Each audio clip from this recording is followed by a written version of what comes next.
नमस्कार, मैं शालिनी शाक्य और आप देख रहे हैं SPN 9 न्यूज। देश भर में लोकसभा चुनाव का पर्व चल रहा है, महापर्व चल रहा है।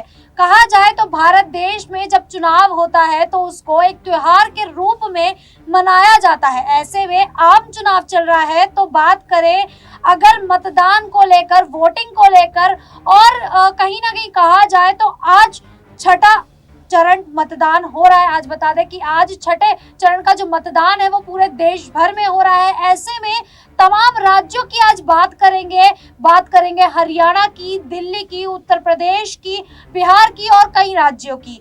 ऐसे में अगर ध्यान दिया जाए हरियाणा की ओर, तो हरियाणा में जहां निर्दलीय विधायकों ने जो फेर बदल की है, ऐसे में ये कहा जा सकता है कि हरियाणा में इस बार बीजेपी क्या कुछ कर सकती है। क्या बीजेपी जीत पाएगी? क्या बीजेपी जैसे 2019 में 10 की 10 लोकसभा सीटों पर जीत हासिल करके सत्ता में आई थी, क्या इस बार बीजेपी का पत्ता साफ होता दिखाई देगा? क्योंकि बीजेपी का हरियाणा में हाल कुछ ऐसा नजर आ रहा है कि जेजेपी ने उनका समर्थन छोड़कर कांग्रेस को समर्थन दे दिया। 3 निर्दलीय विधायकों ने समर्थन छोड़ दिया।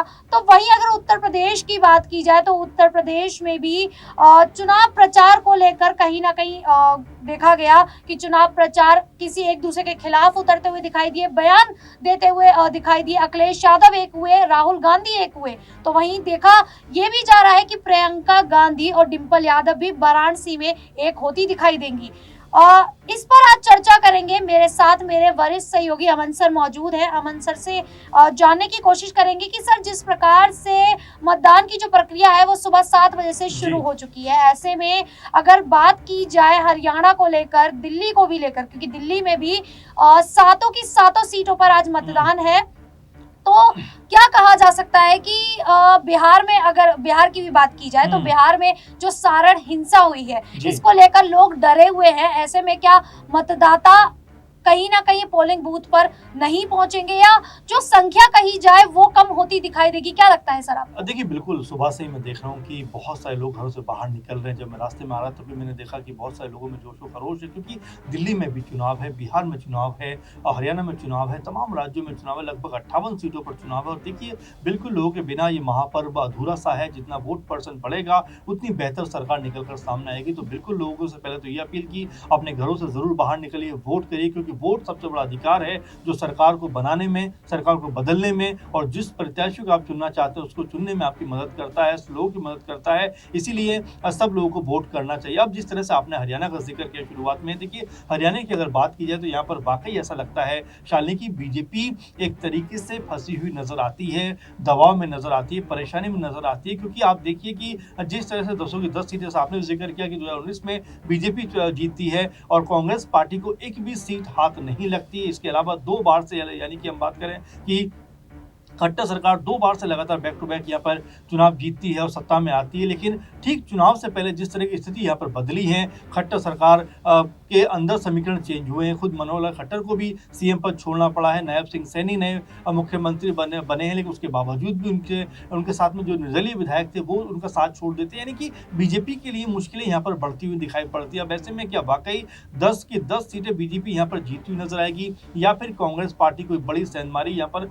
कर सकती है? आप देखिए कि जो दिग्गज नेता हैं बीजेपी के, वो कांग्रेस पार्टी में शामिल हो जाते हैं। गांव में जहां पर बीजेपी के नेता पहुंचते हैं उनको भगाया जाता है। साथ में अनिल विज जो बड़े पद पर रहे और होम मिनिस्टर रहे, वो भी ये बात कहते हुए नजर आते हैं कि जो किसानों के ऊपर गोलीबारी हुई, कहीं ना कहीं उसके लिए मैं ही जिम्मेदार हूं या मेरी सरकार जिम्मेदार है, क्योंकि हम सरकार में थे। तो आप समझ सकते हैं यहाँ पर किस तरह से विवश दिखाई पड़ते हैं बीजेपी के लोग, और इसका फायदा ऐसा हो सकता है कि कांग्रेस पार्टी उठाती हुई दिखाई पड़े। वहीं दिल्ली की अगर बात करें, दिल्ली में भी जिस तरह से माहौल हमने देखा बीते दिनों, लगातार आम आदमी पार्टी के जो नेता हैं और मुख्यमंत्री हैं अरविंद केजरीवाल, जब से वो जेल से बाहर आए तब से ताबड़तोड़ प्रचार प्रसार किया है। और जो 7 सीटों पर चुनाव हो रहा है उसमें लगभग 4-3 का रेशियो, यानी कि 3 सीटों पर कांग्रेस और 4 पे आम आदमी पार्टी चुनाव लड़ती हुई नजर आ और रही सर है। जी। देखिए, दिल्ली को लेकर बात हो रही है, तो जी। दिल्ली में अगर आम आदमी पार्टी को लेकर बात की जाए तो हम्म। स्वाति मालीवाल को लेकर बीजेपी लगातार जी। आम आदमी पार्टी को घेर रही है। वहीं हम्म। ये भी देखा गया कि कांग्रेस की ओर से कन्हैया कुमार को मैदान में उतारा जी। गया था,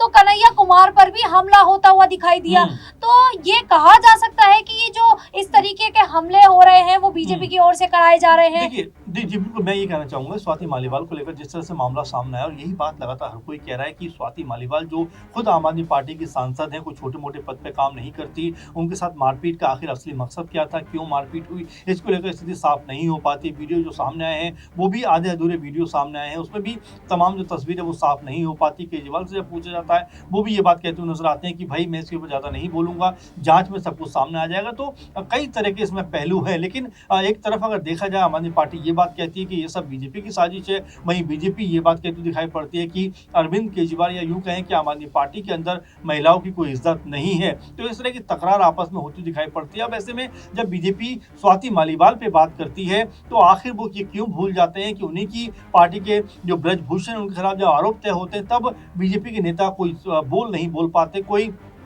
बयान तक नहीं दे पाते, जो कहीं ना कहीं ये बताता है कि जो बीजेपी का स्टैंडर्ड है वो अपने आप में दोहरापन उसमें दिखाई देता है। और यही वजह आम आदमी पार्टी लगातार ये कोशिश कर रही है कि माहौल जो उनके पक्ष में बना हुआ है शालिनी, वो उनके पक्ष में बना रहे। इसीलिए ताबड़तोड़ रैलियां जब से अरविंद केजरीवाल बाहर निकले, हर एक सीट पर वो गए हैं, हर एक सीट पर जाकर प्रचार प्रसार किया है, और जिस तरह की भीड़ निकलकर सामने उनके लिए आई है वो ये मान के चला जा रहा है। हालांकि आम आदमी पार्टी के कई नेताओं से अपनी हमारी बात भी हुई है, कई नेताओं ने हमें इंटरव्यू भी दिया है, उसमें उन्होंने साफ तौर पर कहा है कि आम आदमी पार्टी को बड़ा फायदा होता हुआ दिख रहा है, क्योंकि अरविंद केजरीवाल को जिस तरह बीजेपी ने जेल के अंदर डाला वो कहीं ना कहीं उनके लिए एक इमोशनल कार्ड की तरह हो गया, और लोगों ने अधिक भरोसा अब अरविंद केजरीवाल के ऊपर जताया। तो आप ये देख सकते हैं दिल्ली में कहीं ना कहीं अरविंद केजरीवाल यूं कहें आम आदमी पार्टी की जो कड़ी टक्कर है वो बीजेपी के साथ में होती दिखाई पड़ेगी। आसानी से बीजेपी यहाँ पर जीत दर्ज नहीं कर पाएगी, ये आम आदमी पार्टी का पूरा प्लान है। साथ में कांग्रेस पार्टी भी उनके साथ में, तो ये माना जा सकता है कि अगर दोनों साथ में अगर वोट आपस में कह सकते हैं कि शेयर हुआ तो यहाँ बीजेपी के लिए मुश्किल खड़ी होती हुई नजर आ सकती है। बिल्कुल, बीजेपी की मुश्किलें पहले से ही और ज्यादा खड़ी हो गई है, क्योंकि उत्तर प्रदेश में मिर्जापुर सीट पर अनुप्रिया पटेल मैदान में उतरी है। तो अनुप्रिया पटेल की अगर बात की जाए तो अनुप्रिया पटेल ने राजा भैया पर इस तरीके का बयान दे दिया है जो कहीं ना कहीं बीजेपी की मुश्किलें कहीं ना कहीं बढ़ाता हुआ दिखाई दे रहा है। ऐसे में राजा भैया बीजेपी के खिलाफ भी कहीं ना कहीं उतरते दिखाई दे रहे हैं, उनके कार्यकर्ता अखिलेश यादव का समर्थन करते दिखाई दे, तो बीजेपी की मुश्किलें उत्तर प्रदेश में भी बढ़ती हुई दिखाई दे रही हैं। सर देखिए, बिल्कुल जाहिर बात है शालिनी, क्योंकि अगर राजा भैया की बात करें तो राजा भैया पूर्वांचल के बहुत दिग्गज नेताओं में माने जाते, दबदबा रहा है काफी समय से उनका। और देखिए जिस तरह से उन्होंने समर्थन बीजेपी से हटाया है, हालांकि मिर्जापुर में तो अभी चुनाव नहीं है, लेकिन प्रतापगढ़ में चुनाव है, फूलपुर में चुनाव है, प्रयागराज में चुनाव है, इसके अलावा आजमगढ़ में चुनाव है, जौनपुर में चुनाव है, संत कबीर नगर में भी चुनाव है। इसके अलावा 14 सीटें हैं उत्तर प्रदेश की जहां पर इलेक्शन है, और यहां पर अगर राजा भैया के साथ में बीजेपी की अनबन हुई है, अगर ये खबरें निकल कर पूरी तरह सामने आ गई, उनके नेता भी कहते हुए दिखाई पड़ रहे हैं कि भाई हम इंडिया गठबंधन को सपोर्ट करेंगे, तो बिल्कुल यहाँ पे आपने सही कहा कि बीजेपी की यहाँ से मुश्किलें बढ़ती हुई नजर आ सकती हैं। और साथ में जो अनुप्रिया पटेल का आपने जिक्र किया, देखिए बयानबाजी का भी एक तरीका होता है, आप किस तरह के ओछे बयान दे रहे हैं उसका कोई मतलब नहीं। आप ओपी राजभर को देखिए किस तरह की बयानबाजी करते हैं, अगर इस तरह के बयान होंगे तो ये खुद बीजेपी के ऊपर भारी पड़ता हुआ नजर आएगा, क्योंकि अगर राजा भैया के खिलाफ ऐसी बयानबाजी होगी तो उनके तमाम समर्थक जो हैं वो फिर पूरी तरह से बीजेपी के खिलाफ हो जाएंगे, और इसका सबसे बड़ा नुकसान जो है वो बीजेपी को होता हुआ नजर आएगा। और ऐसा लग रहा है जो पूर्वांचल की सीटें हैं वहां पर 8-10 सीटें ऐसी जहां पर सपा गठबंधन कह सकते हैं कि बाजी मारता हुआ नजर आ सकता है। अभी थोड़ी देर पहले की बात है, जब हम खबरों पे ध्यान देते हैं तो पता चलता है कि सर्वे निकल कर सामने आते हैं, उसमें दिखाई पड़ता है कि तकरीबन 20 सीटें ऐसी हैं जहां पर इंडिया गठबंधन जीत अपनी दर्ज कर सकता है। यानी कि 74 सीटों पे या 75 सीटों पर अगर बीजेपी लड़ी है तो उनके हिस्से सिर्फ 50 के आसपास सीटें आ रही हैं। ये बीजेपी के लिए बहुत बड़ा लॉस हो सकता है। तो आप देखिए कि अगर राजा भैया जैसे नेता अगर बीजेपी से अलग होंगे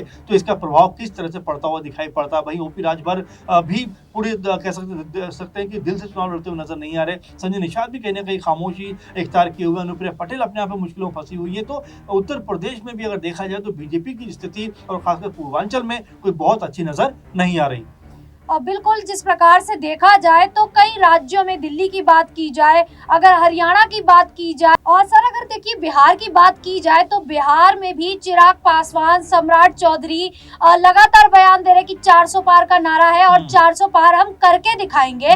वहीं चिराग पासवान ये कह देते हैं कि पहले हम 39 सीटों पर रह गए थे, जो एक किशनगंज की जो सीट है वो रह गई थी हमारे हाथों से, इस बार वो भी हमारे पक्ष में ही होगी और हम 40 की 40 बिहार की सीटों पर आएंगे। तो क्या लगता है कि वो 40 सीटों पर सत्ता में आ पाएंगे या नहीं? देखिए बिल्कुल, और दावे करना बड़ा आसान होता है, और ये 2019 का मुकाबला नहीं है, 2014 का मुकाबला नहीं है, 2024 का मुकाबला। और इसमें कहीं ना कहीं जिस तरह की बीजेपी की स्थिति थी पहले स्ट्रांग थी, वो अब कमजोर दिखाई पड़ती है। आप देखिए जो एलजेपी पहले एकजुट थी वो अलग अलग हिस्सों में बटी हुई है, तो खुद उनको ही अपनी पार्टी के बारे में सोचना पड़ेगा कैसे दो हिस्सों में बट गई। वहीं सम्राट चौधरी तमाम सारे दावे करते हैं, लेकिन बिहार में जिस तरह तेजस्वी यादव ने लगातार रैलियां की हैं, लगातार लोगों को कम्युनिकेट किया है, और जिस तरह की भीड़ उनके कह सकते हैं प्रोग्राम में और जनसभाओं में आई है, वो ये बताता है कि इस बार बिहार में भी कोई बड़ा खेला हो सकता है। रिपोर्ट्स भी लगातार यही बात कह रही हैं कि 10 से 15 सीटें जो है आरजेडी या इंडिया गठबंधन के पक्ष में आ सकती हैं। यानी कि अगर इस तरह चुनाव को देखें, और देखिए आज सुबह से ही बिहार में भी हम देख रहे हैं कि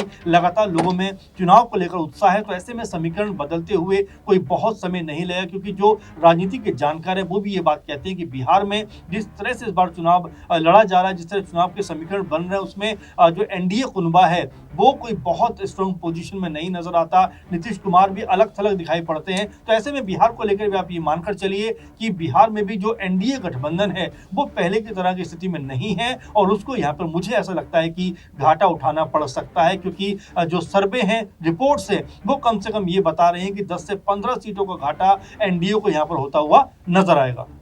बिल्कुल, जिस प्रकार से सर्वे की ओर अगर नजर डाली जाए तो यही देखा जा रहा है कि बीजेपी तमाम वादे तो करते दिखाई दे रही है, लेकिन क्या बीजेपी जीत पाएगी भी या नहीं? क्योंकि हरियाणा में जहां 10 की 10 लोकसभा सीटों पर चुनाव है, दिल्ली की 7 सीटों पर चुनाव है, तो इस बार हरियाणा में तो 10 की 10 सीटों पर बीजेपी का आना संभव नहीं नजर आ रहा है। वहीं बिहार की भी अगर बात की जाए तो लगातार जो बीजेपी है 400 पार का नारा दे तो रही है, लेकिन क्या वो 400 पार कर भी पाएगी? 400 पार की बात छोड़िए, क्या वो 350 सीटों पर भी अपनी जीत हासिल कर पाएगी या नहीं, ये देखना होगा। फिलहाल के लिए इतना ही। देखते रहिए SPN 9।